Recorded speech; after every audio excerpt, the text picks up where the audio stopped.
Alhamdulillahilladzi bini'matihi tatimmus shalihat. Alhamdulillahilladzi khassa ibadahu bi khairi kitabin unzil wa akramahum bi khairi nabiyyin ursil wa ja'alahum bil islami khaira ummatin ukhriyat linnas ya'muruna bil ma'rufi wa yanhauna 'anil munkari wa yu'minuna billah. Asyhadu an la ilaha illallah wa asyhadu anna sayyidana Muhammadan abduhu wa rasuluhu. Allahumma fasalli wa sallim ala hadzal nabiyil karim sayyidina wa maulana Muhammadin wa ala alihi wa ashabihi wa sallama tasliman katsira. Ma ba'du, ma'asyiral muslimin, ma'asyiral muslimat, Bapak Ibu jamaah salat subuh, jamaah majlis subuh Masjid Jami' Nurul Huda rahimakumullah. Puji dan syukur sama-sama kita haturkan kehadirat Allah Subhanahu wa taala. Alhamdulillah, pagi hari ini kita dapat hadir memenuhi panggilan Allah Subhanahu wa taala salat subuh yang alhamdulillah telah kita lakukan secara berjamaah. Kita lanjutkan dengan bersama-sama duduk sejenak di majlis yang amat mulia, majlis ilmu. Mudah-mudahan hadirnya kita, duduknya kita di rumah Allah, di majlis yang mulia ini, kita senantiasa mendapat ridha dan keberkahan dari Allah Subhanahu wa taala. Amin ya rabbal alamin. Salawat beriring salam semoga senantiasa tercurah limpahkan keharibaan junjungan kita Nabi besar Muhammad sallallahu alaihi wasallam, para pengikutnya, para sahabat-sahabatnya, kita yang hadir berdoa dan berharap semoga nanti di hari kiamat kita semuanya akan mendapat syafaat dari Rasulullah sallallahu alaihi wasallam. Kita baca Fatihah. Al-Fatihatu lima quri'alah. Fatihah tergantung dari niat yang kita baca. Kita mohon kepada Allah dengan Fatihah ini semoga orang-orang tua kita, guru-guru kita, keluarga kita yang telah pulang ke rahmatullah, bilkhusus orang-orang yang sudah berkiprah banyak buat Masjid Jami ini, mudah-mudahan almarhumin almarhumat di alam kuburnya senantiasa mendapatkan cucuran rahmat maghfirah dari Allah Subhanahu wa taala. Kuburnya dijadikan raudhah min riyadil jinan. Dengan Fatihah ini kita juga mohon kepada Allah, jika pagi ini ada saudara-saudara kita sedang berbaring sakit, baik di rumah maupun di rumah sakit, semoga Allah Subhanahu wa taala segera angkat penyakitnya, Allah pulihkan kesehatannya, Allah berikan kesabaran, ketabahan kepada mereka dan keluarganya. Ayo terus kita doakan anak-anak kita, adik-adik kita, saudara-saudara kita yang tengah belajar, tengah menuntut ilmu. Semoga Allah Subhanahu wa taala yaftah lahum futuhal arifin. Allah bukakan mereka semuanya pintu kecerdasan, pintu keberhasilan. Menjadikan anak-anak kita semuanya anak-anak yang salihin, salihat, taat kepada Allah dan Rasulnya, berbakti kepada orang tuanya, ilmunya kelak bermanfaat fid dini wad dunya wal akhirah. Kita semuanya yang tengah usaha, yang tengah ikhtiar, yang punya hajat, punya keinginan, semoga dengan usaha ikhtiar kita mendapat ridha Allah, hajat keinginan kita dimudahkan dan disampaikan Allah Subhanahu wa taala. Kita dibukakan pintu rizki yang seluas-luasnya. Wali muallifi hadzal kitab bidayatil mujtahid. Al-Fatihah. A'udzu billahi minasyaitonir rajim. Bismillahirrahmanirrahim. Alhamdulillahi rabbil alamin. Arrahmanir rahim. Maliki yaumiddin. Iyyaka na'budu wa iyyaka nasta'in. Ihdinas siratal mustaqim. Siratal ladzina an'amta 'alaihim ghairil maghdubi 'alaihim waladdallin. Amin. Masyiral muslimin, kajian kita di buku Bidayatul Hidayah Ta'lif Hujjatil Islam Abi Hamid Al-Ghazali.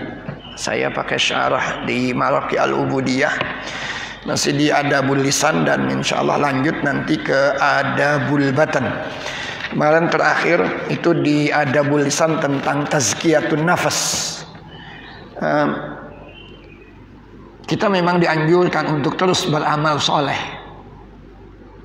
Man amila salihan min dzakarin aw untha wa huwa mu'min. Dijanjikan oleh Allah yang beramal soleh, mau laki-laki maupun perempuan, selagi dia beriman kepada Allah, beriman kepada risalah yang dibawa oleh Rasulullah. Kata Allah di An-Nahl 97, falanuhyiyannahu hayatan thayyibah. Di dunia kita akan diberikan kehidupan yang baik. Di akhirat nanti wala najziyannahum ajrahum bi ahsani ma kanu ya'malun. Ayo terus beramal soleh dan jangan pernah bosan untuk menjadi orang yang soleh.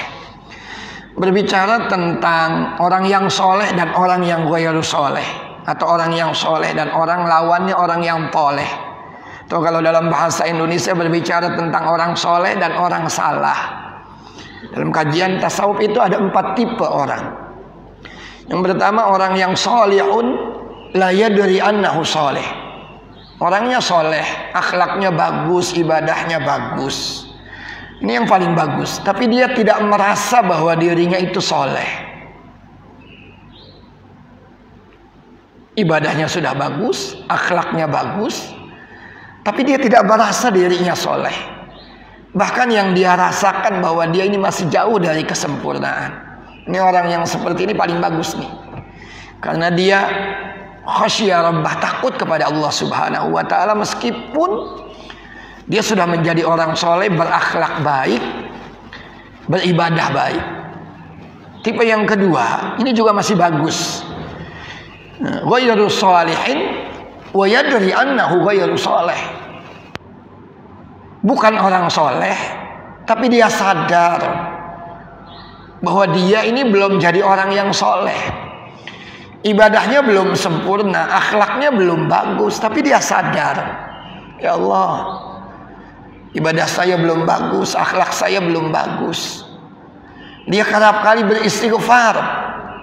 Dia duduk di majelis ilmu untuk memperbaiki akhlaknya, untuk memperbaiki ibadahnya. Belum soleh, tapi dia sadar kalau dia belum soleh. Yang ketiga dan yang keempat ini mulai celaka. Solihun yadri annahu soleh.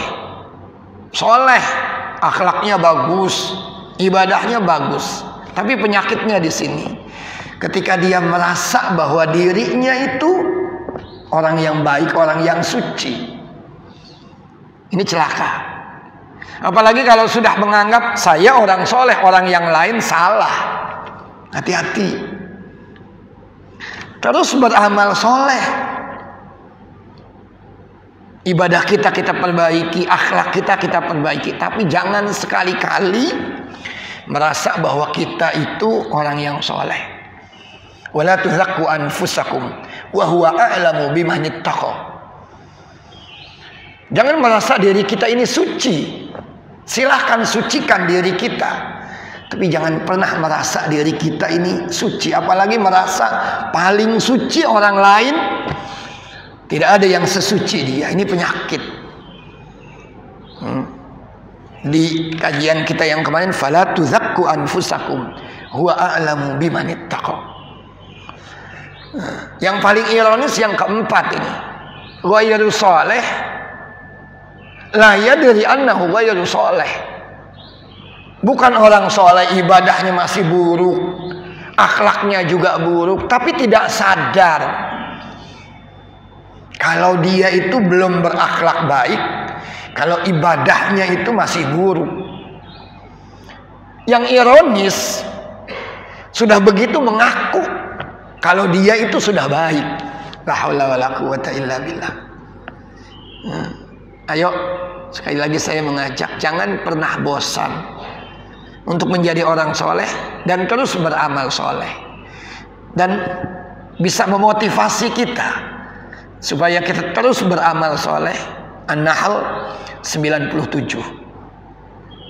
Di firman Allah Subhanahu wa taala, "Man 'amila shalihan min dzakarin aw untha wa huwa mu'min, falanuhyiyannahu hayatan thayyibah wa lanajziyannahum ajrahum bi ahsani ma kanu ya'malun." Ini di Hujjatul Islam Al-Imam Al-Ghazali, dia mengatakan begini ketika dia berbicara tentang tazkiyatun nafas. Nah, ini dia tulis begini.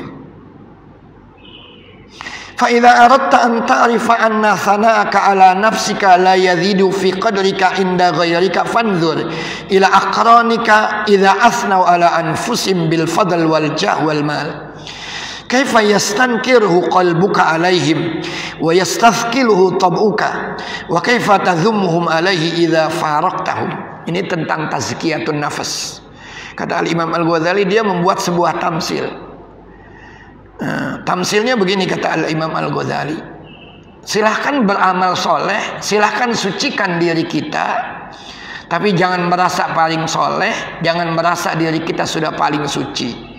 Nah, kata Imam Ghazali, kalau ada orang, ini kita berdialog misalkan ngomong sama orang, ada orang selalu memuji-muji dirinya sendiri, puas malam begitu, pokoknya yang baik-baik selalu keluar dari mulutnya tentang dirinya. Bagaimana perasaan kita? Ini orang dalam hati kita. Maka Imam Ghazali bilang begini, kalau ente mau tahu, kalau kamu mau tahu bagaimana perasaan orang ketika kamu memuji diri kamu, memuji-muji diri kita, kita udah sembahyang, kita sudah berakhlak mulia, kita puji-puji diri kita di depan orang. Kalau kamu mau tahu bagaimana perasaan orang, ini dia menyuruh kita. Kalau ada orang berbicara dengan kamu, kata Al-Imam Al-Ghazali, dia memuji-muji dirinya, wah saya itu begini, begini, begini. Kita sendiri itu yang mendengarnya merasa tidak nyaman. Ini orang kok memuji-muji dirinya. Sama kalau kita memuji-muji diri kita di hadapan orang lain pun akan muak. Ini kata Al-Imam Al-Ghazali. Kemudian masih di Adabul Lisan, Al-Imam Al-Ghazali juga berbicara tentang al-la'an. Al-la'un itu al-ib'ad an rahmatillah, suka melaknat orang lain. Itu nggak boleh. Kalau di dual Arabiyah, di negara-negara Arab, itu kalau dia sudah benci kepada seseorang, terutama di luar Islam, itu dia ngomong saja, mau siapapun orangnya. Misalkan dia ngomong tentang Fir'aun, Fir'aun laknatullah.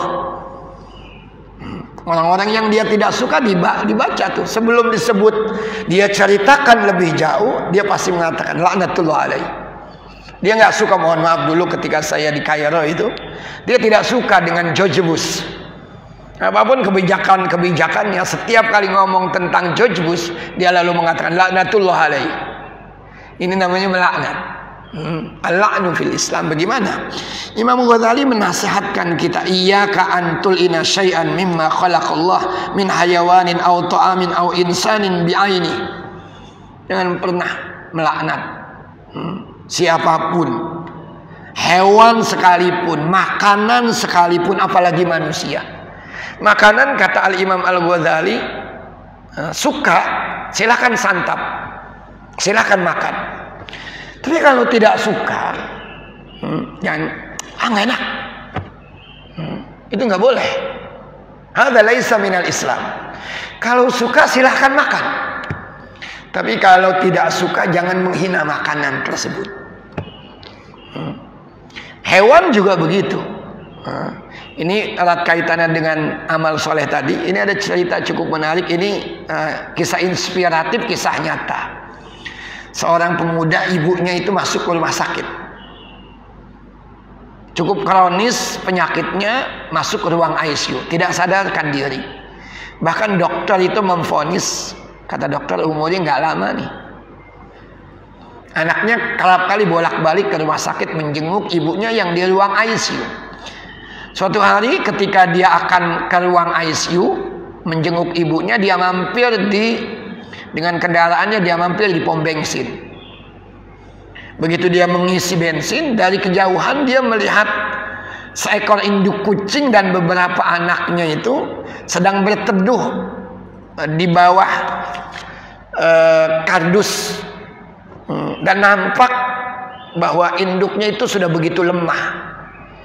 Lalu si pemuda tadi ini yang akan ke rumah sakit menjenguk ibunya, dalam hatinya bergumam, siapa yang memberi makan anak-anak kucing ini? Maka tergerak dia saat itu untuk pergi ke minimarket yang ada di dekat pom bensin tadi. Dia beli satu kaleng sarden, kemudian dia buka, dia berikan kepada kucing-kucing tadi. Lalu dia lanjutkan ke rumah sakit. Langsung dia menuju ke ruang ICU. yang ibunya itu sudah beberapa hari tidak sadarkan diri, bahkan dokter memvonis bahwa umurnya nggak lama. Tapi begitu dilihat di ruang ICU, ibunya sudah tidak ada. Kira-kira bayangannya di mana tuh? Wah, jangan-jangan ibu saya tidak ada di ruang ICU, di mana tuh? Di ruang jenazah mungkin. Panik anak muda tadi. Bergegas mencari suster jaga. Wah, tergopoh-gopoh begitu ketemu suster jaga, nanya di mana ibunya yang sudah beberapa hari ini ada di ruang ICU. Kata suster sudah dipindahkan katanya. Kemana? Bukan ke kamar jenazah, ke ruang rawat inap. Dan kondisinya sudah jauh membaik, bahkan memungkinkan untuk dibawa pulang. Kaget, maka ditemui ibundanya. Setelah peluk cium ditanya tentang kondisinya. Kata ibunya, alhamdulillah saya baik-baik. Ketika saya tidak sadarkan diri, saya bermimpi atau berhalusinasi seakan ada beberapa ekor kucing itu menengadahkan tangannya berdoa untuk kesembuhan saya. Subhanallah. Dan doa tersebut mustajab. Si ibu dipulihkan kesadarannya, kondisinya membaik, padahal dokter tadi sudah memvonis bahwa nggak lama lagi itu. Subhanallah. Ditanya sama anak muda tadi, kira-kira kapan itu? Ibunya jawab, ya mungkin sekitar 1 atau setengah jam yang lalu. Anaknya itu bertakbir sambil mengatakan, saat itu saya sedang memberi makan kucing-kucing yang lemah. Subhanallah. Ini kan kisah inspiratif. Kalau kita kembalikan ke ayat tadi, man amila shalihan min dzakarin aw untha wa huwa mu'min. Allah bilang falanuhyiyannahu hayatan thayyibah. Aku berikan dia penghidupan yang baik di dunia, dan nanti di akhirat aku berikan dia ganjaran yang lebih baik dari apa yang pernah dia lakukan dulu di dunia. Jangan pernah menghina siapapun. Nah, di sini ada banyak misalkan tentang al-la'nu. Ini misalkan kalau ada orang itu kan kalau dalam kisah atau dalam sejarah kita pernah mendengar kisah tentang Sayyidina Hasan dan Husain, terutama Sayyidina Husain, yaitu di padang Karbala itu. Itu konon yang membunuh dia itu adalah Yazid. Nah, maka di dalam buku Maraqil Ubudiyah dibilang begini nih. Fa in qila hal yajuzu la'nu Yazid li'annahu qatala al-Husain. Bolehkah kita melaknat si Yazid yang membunuh cucunya Rasulullah Sayyidina Husain? Nah, dijawab oleh penulis buku Maraqil Ubudiyah ini, qulna hadza lam yasbut aslan. Nah, kisah tentang kebenaran pembunuhan Yazid akan cucunya Rasulullah Husain ini belum terbukti secara jelas. Maka lagi-lagi pengarang buku ini mengatakan fala yajuzu annal anahu, kita tidak boleh melaknat dia. Gitu. Kalau belum pasti benar jangan. Lalu ada lagi yang nanya, bagaimana dengan pembunuh Sayyidina Umar? Ini yuqal qatala Ibnu Muljam. Sayyidina Ibnu Muljam dulu ini. Ibnu Muljam itu membunuh Sayyidina Ali. Ibnu Muljam itu membunuh Sayyidina Ali. Sayyidina Ali wafatnya itu dibunuh oleh Ibnu Muljam. Bagaimana kalau kita melaknat Ibnu Muljam? Kita menyebut Ibnu Muljam, tadi saya bilang tradisi Arab itu kalau ada orang-orang yang dia tidak suka, dia langsung melaknat. Misalkan Ibnu Muljam laknatullah alaihi. Bagaimana kalau kita melaknat Ibnu Muljam? Oh, na'am yajuz, boleh. Kenapa? Karena memang ini terbukti bahwa Ibnu Muljam itu pembunuh Sayyidina Ali, menantunya Rasulullah, di mana Rasul mengatakan Sayyidina Ali itu Ana madinatul ilm wa ali babuha. Aku kotanya ilmu dan Ali itu tempat masuknya. Kalau terbukti dengan jelas boleh. Bagaimana juga dengan melaknat Abu Lu'lu'ah, pembunuh Sayyidina Umar.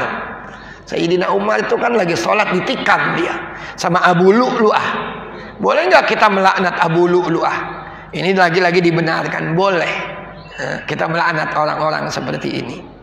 Nah, sampai kemarin itu kita sampai ke cerita tentang Al-Hajjaj ibnu Yusuf Al-Thaqafi. Ini juga seorang sahabat Muslim, dia cerdas. Saking cerdasnya dia diangkat menjadi amir, penguasa, tapi dia zalim. Di tangannya itu korbannya dari kaum muslimin ini diceritakan sampai mi'atu alfin wa isrun 120.000. Jadi tangannya itu berlumuran darah orang-orang muslim, saudaranya sendiri. Bahkan ketika dia meninggal masih ada sekitar 33.000 kaum muslimin itu masih di dalam penjara karena dijebloskan ke dalam penjara secara zalim. Bahkan dia pernah membunuh sahabat Abdullah ibnu Zubair. Bukan cuma dibunuh, qatalahu wa sallabahu, bukan cuma dibunuh Abdullah ibnu Zubair, bahkan disalib. Nah, dia kena batunya ketika dia membunuh tabi'iyun kabir. Seorang tabi'iyun namanya Sa'id ibnu Jubair. Nah, ketika dia membunuh tabi'iyun Sa'id ibnu Jubair, subhanallah, Sa'id ibnu Jubair ini darahnya seakan mendidih, yaghla damu. Biasanya Al-Hajjaj ibnu Yusuf Al-Thaqafi ini kalau membunuh itu bajunya itu tidak berlumuran darah. Ini seakan-akan ketika dia membunuh tabi'iyun jalil Sa'id ibnu Jubair, darahnya itu mengejar Al-Hajjaj ibnu Yusuf Al-Thaqafi, maka bajunya itu berlumuran darah. Bahkan bukan cuma itu, ghadha hatta dakhala tahta saririhi. Ketika dia sudah kembali ke istananya, itu darahnya Sa'id ibnu Jubair tabi'iyun ini sampai masuk ke kolong-kolong tempat tidurnya. Seakan dia diuber-uber dengan darahnya Sa'id ibnu Jubair. Nggak bisa tidur berhari-hari. Nah, ini sampai ujungnya dia meninggalnya tragis ini, Al-Hajjaj ibnu Yusuf Al-Thaqafi. Istasqabatnu, perutnya itu membuncit, busung. Bukan cuma busung, insyaqqa. Lalu dia wafat. Ketika wafat pun Allah pertontonkan ini kebesaran Allah, janji Allah bahwa orang-orang yang zalim itu, kata Allah Subhanahu wa taala, hati-hati. Ma asabaka min hasanatin faminallah wa ma asabaka min sayyi'atin famin nafsik. Yang buruk-buruk itu datangnya dari diri dia sendiri. Falyahdharil ladzina yukhalifuna an amri an tusibahum fitnah aw adzabun alim. Di dunia dia kena fitnah, di akhirat dia kena siksa yang amat sangat pedih. Di dunia saja ketika dia dipendam, lafazathul arad, jasadnya itu dimuntahkan oleh bumi. Bumi saja tidak mau menerima jasad penguasa yang pintar tapi lalim ini, Al-Hajjaj ibnu Yusuf Al-Thaqafi. La haula wala quwata illa billah. Kita kan sering mendengar itu cerita-cerita seperti itu. Ada orang bumi saja tidak mau menerima jasadnya. Salah satunya kita yang sering mendengar, orang kalau mau dikuburkan itu biasanya diukur dulu panjangnya, baru digali liang kuburnya. Tapi begitu nanti dia akan dimasukkan ke liang kubur, ternyata seakan tubuhnya memanjang, nggak muat ke dalam kuburan tadi. Atau seperti yang termaktub di dalam buku Tanbihul Ghafilin. Alam salam Ustaz Jailani fadhal. Atau di dalam buku Tanbihul Ghafilin itu ada cerita begitu juga. Bumi saja tidak mau menerima jasadnya, digali kuburan. Begitu sampai galiannya itu untuk liang lahatnya, di situ sudah ada hayyatun atau al-af'a al-aswad, ular hitam yang siap mencaplok siapa yang akan dimasukkan ke situ. Akhirnya pindah ke tempat lain, gali lagi kuburan. Begitu sampai liang lahat, muncul lagi ular hitam lagi. pindah lagi. Berkali-kali begitu sampai akhirnya istisyar sama ulama, sudah tidak memungkinkan lagi, kuburkan dia bersama ular tersebut. Itu kan orang-orang yang zalim seperti itu. Nauzubillah. Dan itu Allah sudah ingatkan, falyahdzaril ladzina yukhalifuna an amri an tusibahum fitnah aw yusibahum adzabun alim. Di dunia dia kena cobaan, dan di akhirat nanti, di dunia dia kena fitnah, di akhirat nanti dia mendapatkan siksa yang amat sangat pedih. Nah, ini cerita tentang, jadi kalau yang bicara tentang laknat-laknat ini, kalau kita belum jelas bahwa dia ini seperti yang tadi pembunuh Husain itu Yazid, belum jelas, kita nggak boleh melaknat. Tapi kalau memang sudah jelas-jelas, dibolehkan kita melaknat orang-orang yang seperti ini. Kemudian yang selanjutnya adalah ad-du'a'u 'alal khalaq, artinya berdoa untuk makhluk dengan doa kebinasaan. Jadi mendoakan buruk orang lain. Di sini dikatakan oleh Hujjatul Islam Al-Imam Al-Ghazali, fahfadz lisanaka 'anid du'a ala ahadin min khalqillah wa in zalamaka, meskipun dia zalim sama kita. Fakil amrahu ilallah, udah serahkan urusannya sama Allah. Jadi kalau ada orang zalim sama kita, sudah serahkan saja urusannya sama Allah. Imam Ghazali masih tetap menasihatkan kita, la ihfal lisanaka 'anid du'a ala ahadin min khalqika, jaga lisanmu dari mendoakan buruk kepada makhluk Allah Subhanahu wa ta'ala, wa in zalamaka, meskipun dia menzalimi kita. Nasihat Imam Ghazali begitu. Meskipun ada hadis yang ittaqi da'watal mazlum, takutlah kamu doanya orang-orang yang terzolimi. Fa innahu laisa bainahu wa bainallahi hijab, antara orang yang terzolimi, mau dia muslim mau dia kafir, kalau dizolimi itu langsung tembus ke arasnya Allah, tidak ada yang menghalangi doa tersebut. Meskipun ada hadis seperti ini, tapi Imam Ghazali ini masih menasihati kita sebaiknya tidak mendoakan buruk kepada siapapun. Kil amrahu ilallah, serahkan urusannya itu kepada Allah Subhanahu wa ta'ala. Kemudian yang terakhir di adabul lisan tentang al-mizah was sukhriyah wal istihza bin nas. Ini sekarang ini tren di media-media televisi itu, bergurau, tapi gurauannya itu kadang melecehkan orang. Aib-aib orang itu dijadikan bahan-bahan gurauan. Itu nggak boleh kita. Wailun lilladzi yuhaddits fayakdzib liyudhika bihin nas. Wailun lahu tsumma wailun lahu. Itu kan sekarang banyak pelawak-pelawak di televisi itu kadang lawan mainnya itu dilecehkan, diejek, bahkan kadang-kadang menyangkut kondisi fisiknya. Itu nggak boleh di dalam Islam. Kata Al-Imam Al-Ghazali, fahfadz lisanaka minhu, bergurau atau mengolok-olok orang lain atau mengejek orang lain, itu nggak boleh. Kata Imam Al-Ghazali, fil jid wa fil hazal, baik serius ataupun bercanda. Baik serius ataupun bercanda, nggak boleh kita mengejek orang lain. Ini kan dijadikan candaan ini sekarang. Maka saya katakan televisi itu tontonan, jangan dijadikan tuntunan.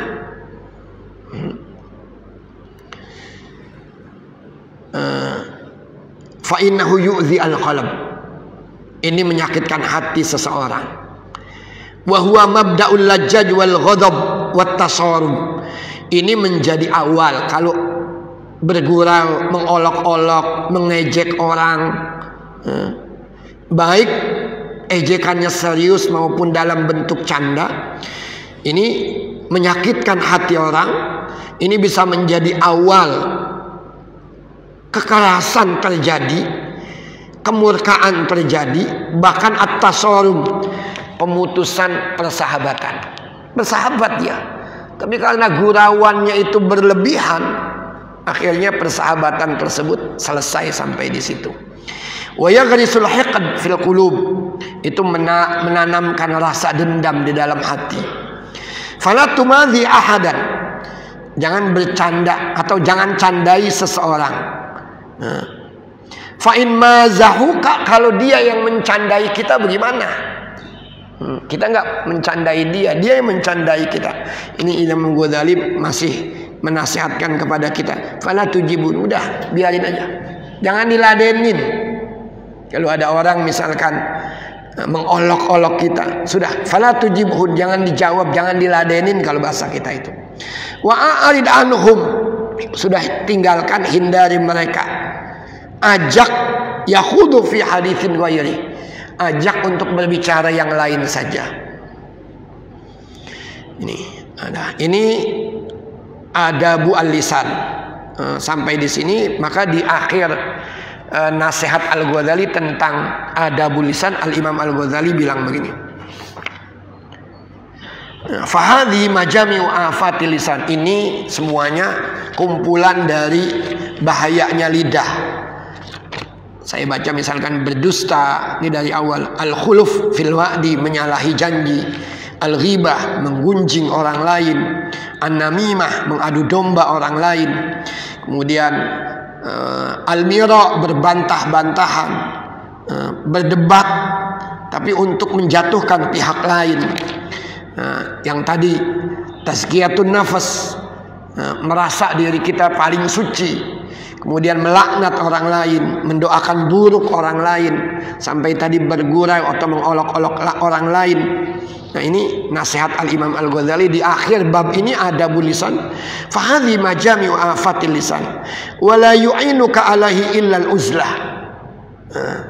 Ini tidak ada yang bisa menyelamatkan kita, menolong kita dari bahaya lisan kita kecuali dengan cara banyak uzlah. Istilahnya kalau ada orang-orang yang bisa membuat lidah kita itu ujung-ujungnya itu terperosok kepada yang afatu hadzal lisan, bahaya-bahaya lidah tadi, sebaiknya kamu menghindar saja. Itu kata Al-Imam Al-Ghazali. Atau kalau tidak, mulazamatus samat, artinya melazimkan diri kamu untuk diem. Diem aja udah, nggak usah banyak bicara apa-apa. Illa biqadri darurah, kecuali kalau memang terpaksa. Faqad kana Abu Bakar As-Siddiq radhiyallahu yadau hajaran fi fihi. Nah, dia mengutip tentang kisahnya Sayyidina Abu Bakar. Abu Bakar ini yadau hajaran fi fihi, dalam rangka menjaga lidahnya. Sayyidina Abu Bakar itu mulutnya itu ditaruhin batu. Wadau hajaran fi fihi, mulutnya itu dimasukkan batu. Untuk apa? Liyamna'ahu dzalika minal kalam bi ghairi darurah. Kenapa Sayyidina Abu Bakar sampai mulutnya itu dimasukkan batu? Agar mencegah dia dari berbicara yang buruk-buruk, kecuali kalau memang terpaksa sekali. Sampai begitu. Sayyidina Abu Bakar itu pernah diejek orang, dia diem. Diejek orang, dia diem lagi. Di situ ada Rasulullah, ada sahabat-sahabat. Tapi begitu yang ketiga diejek, intasara ala nafsi, dia membela diri. Padahal di situ tadi ada Rasulullah diejek sama orang yang baru datang itu. Diem, diejek lagi diem. Begitu yang ketiga diejek, intasara ala nafsi, membela diri. Langsung ditinggal sama Rasulullah Sayyidina Abu Bakar. Dikejar Sayyidina Rasulullah oleh Abu Bakar. Ataqdabu alayya ya Rasulullah, apakah engkau murka terhadap saya wahai Rasulullah? Apa kata Rasulullah sallallahu alaihi wasallam kepada Sayyidina Abu Bakar? Enggak, saya enggak murka sama kamu, saya enggak marah sama kamu. Ketika engkau tadi dicerca orang lain, diam sekali dua kali, malaikat itu turun berdoa baik sama kamu, mendoakan baik terhadap engkau. Tapi begitu engkau membela diri, intasara ala nafsik, malaikat itu menghindar dari kamu, lari dia. Wa yahullu mahallahu syaitan, tempat malaikat yang tadi diganti sama tempat syaitan. Kata Nabi, kenapa saya menghindar? Ana la ujalisu syaitan. Saya tidak mau duduk bersama setan. Ini kan nasihat yang bagus. Kalau dilecehkan orang udah sebaiknya diem. Itu sampai Abu Bakar ini menaruh batu di mulutnya itu. Karena dia tidak mau mulutnya itu bisa mencelakai orang. Itu tadi kisah menarik saya pikir. Ketika dia dilecehkan sekali, 2 kali dia diam. Ketika 3 kali dia intasara ala nafsi, dia membela dirinya, ditinggal oleh Rasulullah. Nah, jawabannya apa Rasulullah tadi? Malaikat turun ketika engkau dilecehkan, engkau tidak menjawab. Tapi begitu engkau membela diri, malaikat meninggalkan engkau, diganti posisinya sama setan. Aku, kata Rasul, tidak mau duduk dengan setan. Allahu Akbar walillahil hamd. Ini Sayyidina Abu Bakar menaruh batu di mulutnya liyamna'u minal kalam, agar tercegah dari ucapan-ucapan, apalagi ucapan-ucapan yang bisa itu membawa bencana. Wa yusiru ila lisani, sambil menunjuk kepada mulutnya, lidahnya. Hadzal ladzi awradani al mawarid kulluha. Inilah yang mendatangkan diri saya ke tempat yang didatangi. Inilah yang mendatangkan diri saya ke tempat yang didatangi.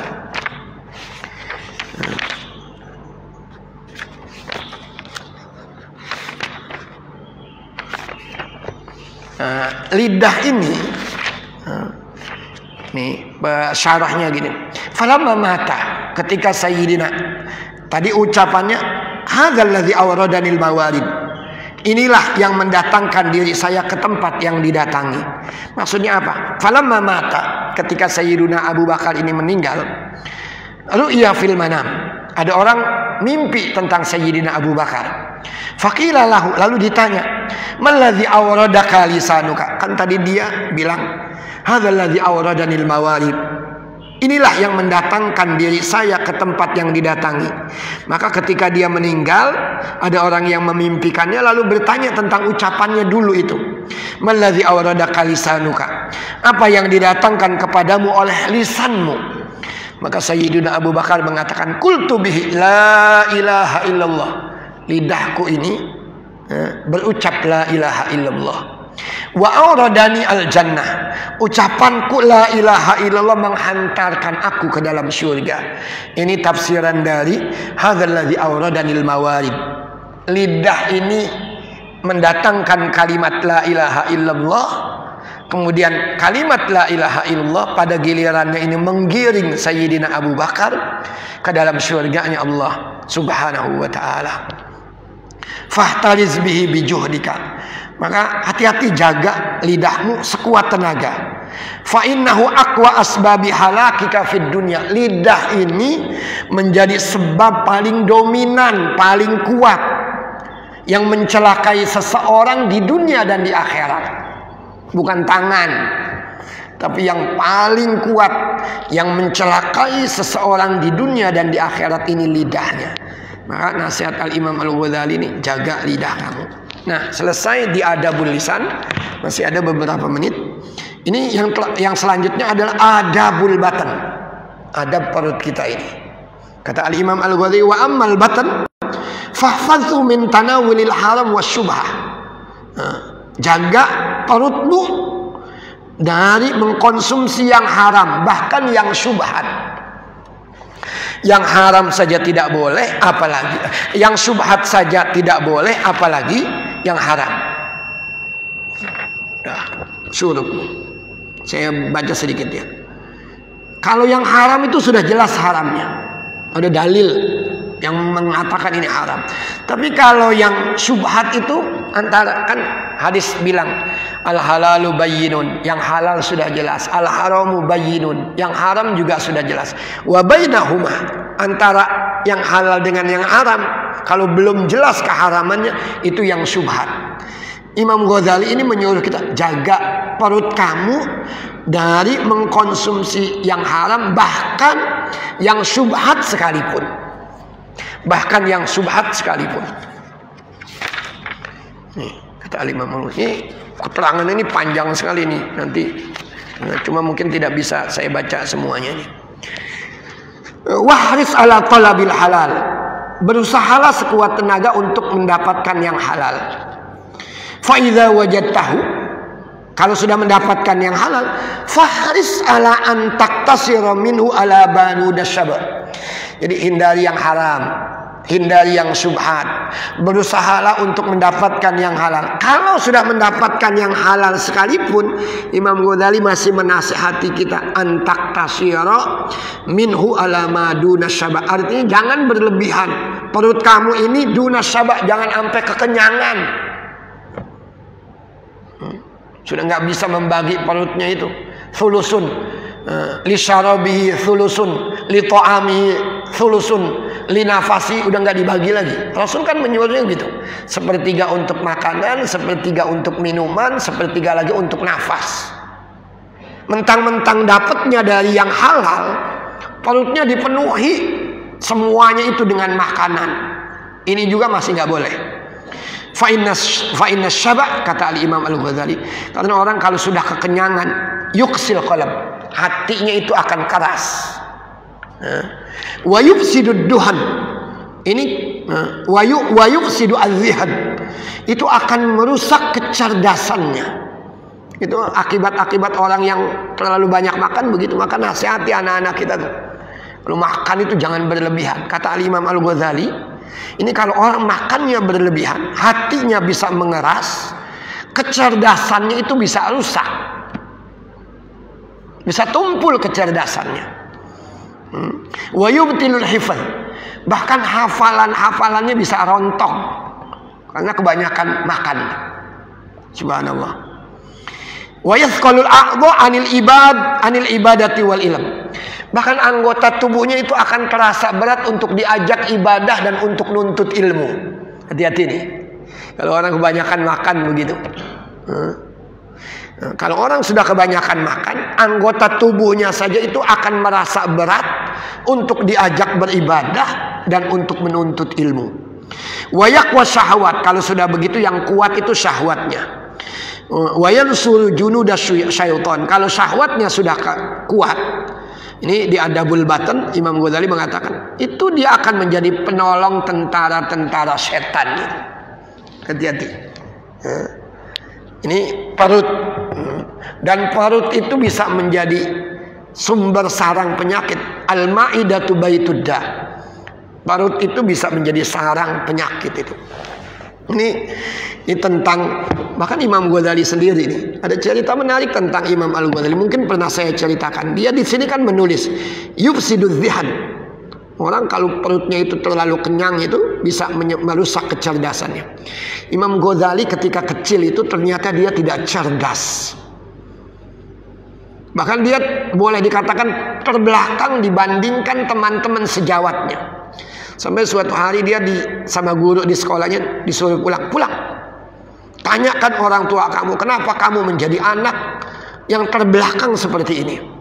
Pulang dia nanya sama ibunya karena ayahnya sudah meninggal. Bahkan lebih jauh Imam Ghazali itu nanya begini sama ibundanya. Bunda, katanya, di samping dia bertanya, kenapa saya menjadi anak terbelakang dibandingkan teman-teman sejawat saya? Lalu dia bertanya lagi, dosa apa yang pernah dilakukan oleh ibunda sampai berakibat terhadap kecerdasan saya? Artinya kecerdasannya dibanding teman-teman sejawatnya itu di bawah.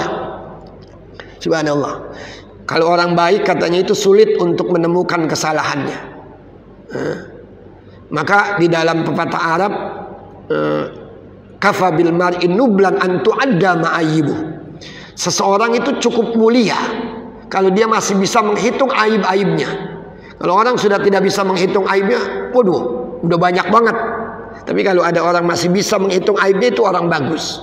Maka ibundanya ketika ditanya apa dosa ibunda sampai berakibat kepada kecerdasan saya yang kurang ketimbang teman-teman yang lain, ibundanya mikir.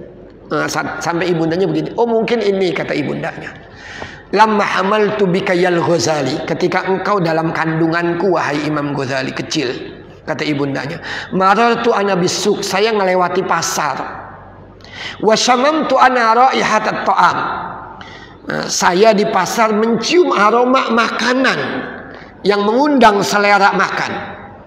Kata ibundanya ketika itu, lama lali fil jaib, nggak ada uang di kantong. Kalau orang kita tuh katanya kalau ada orang hamil punya keinginan yang nggak tercapai, anaknya ngileran tuh. Maka Imam Ghazali tuh ibunya bercerita begini, saya nggak punya duit ketika itu. Tapi apa yang dilakukan ibundanya? Ditunggu lengahnya pemilik makanan tadi, toko pemilik makanan tadi. Begitu pemilik toko makanan itu lengah, ibunya Imam Ghazali itu adkhala isbi'aihi, jari jemarinya itu sababatahu, telunjuknya itu ke dalam makanan tadi dimasukkan, lalu diisep. Padahal cuma begitu, nggak diambil, cuma dimasukkan, ketika lengah dimasukkan, diisep. Sebenarnya kata ibundanya, jangan-jangan ini yang menyebabkan kecerdasanmu itu terbelakang ketimbang teman-teman. Lalu apa yang dilakukan ibundanya? Dia segera pergi ke pasar, dicari tukang makanan itu sampai ketemu. Begitu ketemu dia minta maaf. Subhanallah, setelah permaafan yang muncul dari pemilik toko tersebut, kecerdasan Imam Ghazali itu berubah begitu drastis. Dia bukan cuma menangkap yang diajarkan gurunya, yang tidak diajarkan gurunya pun ditangkap oleh Hujjatul Islam Al-Imam Al-Ghazali. Salah satu buku karangannya yang monumental adalah Ihya Ulumuddin. Tergambar jelas di buku tersebut kecerdasannya Hujjatul Islam Al-Imam Al-Ghazali. Ini berbicara tentang perut. Ini sampai di sini karena sudah syuruk. Silakan kalau masih ada yang ingin ditanyakan sekitar materi yang saya sampaikan tadi. Adabul lisan di ujung-ujung sampai tadi adabul batan. Kita sudah sampai nanti di adabul batan. Silakan, hal min soal. Ada yang mau bertanya?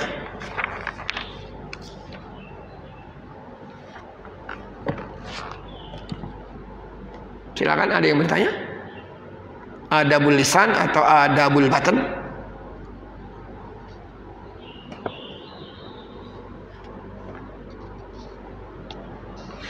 Kalau tidak ada, saya baca beberapa yang termaktub di buku Maraqi Al-Ubudiyah. Ini diantaranya gini. Qala ba'dul hukama.